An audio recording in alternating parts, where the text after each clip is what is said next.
the waters are getting muddier. How does Parliament need to structure itself in terms of regaining the public reputation? Because what we have at hand at the moment is dented image of the National Assembly, considering how it has conducted itself with regards to the shooting down of the report on sugar, which in this case affects millions of Kenyans who are dependent indirectly or directly on the sugar industry. What does it tell about the integrity of these members going forward? Thank you. You know, Parliament, for long, they abdicated, they deserted their roles. Number one, legislation. Number two, oversight. Number three, representation. And then they turned every given ventures at their disposal to be a money minting spree. In that, the Parliament today, leave alone within the nation, but internationally, the reputation of Kenyan Parliament is at zero. Because how do you want to tell me that from the standing orders, I think we are supposed to be composing the committees up to around 11 or something like that. Now, how did they end up with the 38 in the first place? So that means the route started from when the composition of this parliamentary committee was, this joint parliamentary committee was formed. And they knew they cannot deliver under such given circumstances because they were bloated. And with the time frame that they were given, 10 days. Second to that, in sophisticated countries or multicultural countries, Parliament is mandated, is a constitutional mandate. They have a constitutional mandate to oversee government. Okay? They also have to ensure accountability for the government. And that is why now we say that they are ensuring, and in fact, they are the only given body that can, that can summon the audit institutions, the ombuds, the anti-corruption, so that they are ensuring the independency of Parliament.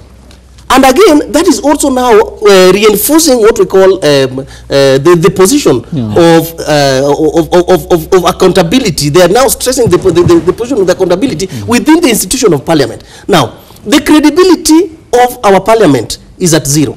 The independency is at zero. And the accountability now we cannot even talk about. Now, look at it this way. When you talk of a product like sugar, what do you mean? Sugar is not any other product that we can look at. I mean, we can just dismiss like that. Sugar is being consumed daily. In fact, Kenyan population, almost 3/4 are consuming sugar daily. And with that given magnitude of this problem, how could we have handled it? It could have also attracted, the interest of the president, the interest of the leader of opposition, now the Raila Odinga, so that they could have whipped their MPs. I love what the guy from Migori was saying. If really we meant well for this nation, they are the first people who could have actually whipped their members of parliament, so that if they get to the parliament, what is supposed to be, is it what is going to serve the interest of the public, or it was something that was to serve the interest of the sugar barons? Because up to date, do you know, Kenyans are more confused and are really with so many questions. Even we could have not even been, they could have not even talked to this Mercury. Because the question is, a Kenyan seated down somewhere there is asking, is the sugar within the shelves fit for human consumption? That was the only answer that we needed from the Kanini Kegas and their ardent dwellers and the buddies. The question they are asking, who are these sugar barons? Were they mentioned within the report? And this third question that Kenyans are asking, Matiang'i gave out the report of presence of mercury within the sugar. And that was from the government laboratory. Why is it that Matiang'i has not been compelled, to be summoned within parliament and give clear evidence?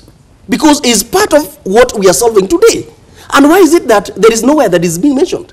So if all these things are not solved in the right way, then now we get into the bribery, which of course the bribery in parliament, specifically within the parliamentary committees, is now as old as their packs.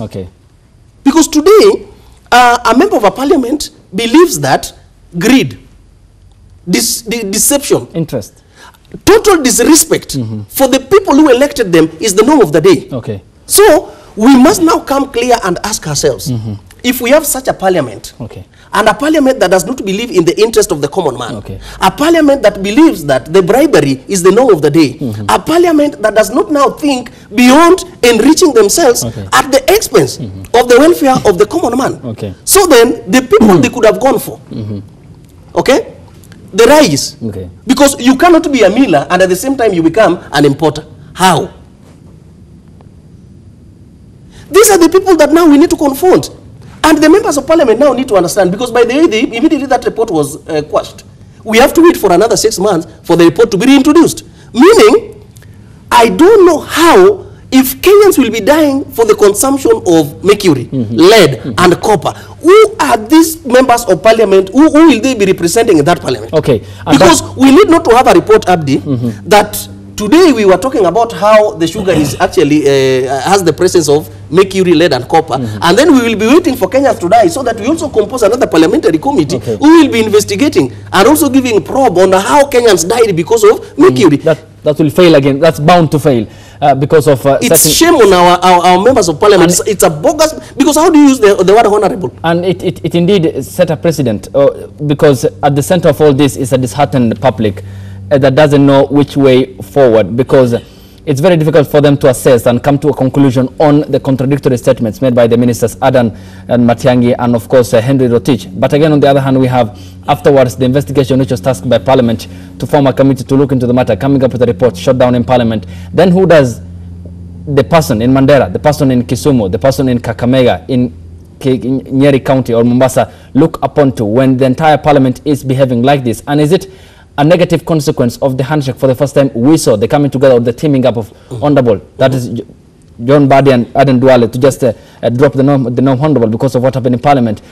Is it not a scenario where the public is now trying to maintain a picture of how he crosses that chasm into small jumps, which is impossible to do at the moment? You know, the fish rot from the head, and there is lack of leadership in that given Parliament. Muturi is not exceptional. Is the biggest problem. He's very incompetent. Most people will not even talk about that, because he has been thriving in division, so that it makes it much easier for him to actually take sides.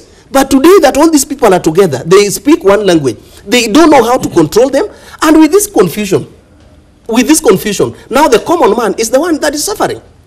Because let me ask you, when did Mbadi and Duale start to speak like they are coming from one house, drinking, drinking from the same den, and then coming out to tell Kenyans how they are feeling distorted? Okay. So we need now to talk of the parliament. The leadership in that parliament is a big problem to this nation. Okay. And it is high time now, if they cannot deliver for Kenyans, we need to recall them. Okay. Frederick, pick up from there. There are concerns that petitions that were made by some members of parliament who felt rather that they were locked out of making their contributions pertaining to the report that day, and they total up to 10 now. They've written to the speaker. But what are they seeing that the other members of parliament who shut down the bill never saw? Didn't they not put the interests of Kenyans first? Because what we have at hand too are millions of Kenyans who are out there perhaps not knowing what to do next because of the statements made by Fred Matiang'i that some of the sugars on our shelves does contain mercury, copper, and lead, harmful chemicals, of course, for the human health. But who does the public need to look up to with Parliament in these shapes, in this situation, with bribery now hitting the corridors of Parliament to the extent that members of Parliament are bribing themselves 10,000 Kenya shillings? Where are we heading to as a country when from the top, the institution which was tasked to make law, to oversight the government, is behaving, or are behaving rather, within the floor of the house like kindergarten children in a playground? Well, the public have got an option. One of the options they have is to petition, because under Article 119, everyone has a right to petition Parliament on any matter within its authority, and that can include on matters sugar now. So that is possible. The other option that the other members of Parliament have taken is to petition for the removal of the Cabinet Secretary, because for sure there is failure in accountability of the administrative acts and violation of the Constitution. If you look at the Gazette notice for the importation of sugar, there was a problem with it. And you know, cabinet decision is done in writing. So clearly, there's evidence that there was a violation. Number three, the dismissal of the cabinet secretary is done by the president. and it is a very long process.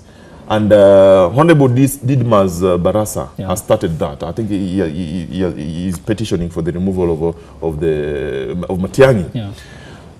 One thing that I am sure about is that it's the same parliament that must support that motion. Because when Barasa introduces that motion, it must be supported by a quarter of the total member. And then that motion again will go. It must be supported by a third. 11-member committee is formed. And if that committee finds something substantive that Matiang'i should answer, he will be called. He can appear in person. He can be represented. And if it is not unsubstantiated, then the proceedings end there. But if there are reason to believe that there was violation, then the speaker must now take it further to the president, who now dismisses. Very long process. Look at how the members of parliament vote. If it is the same members of parliament who are going to be tasked to ensure that they do this, I can assure you that no justice will be found for the people of Kenya. Okay.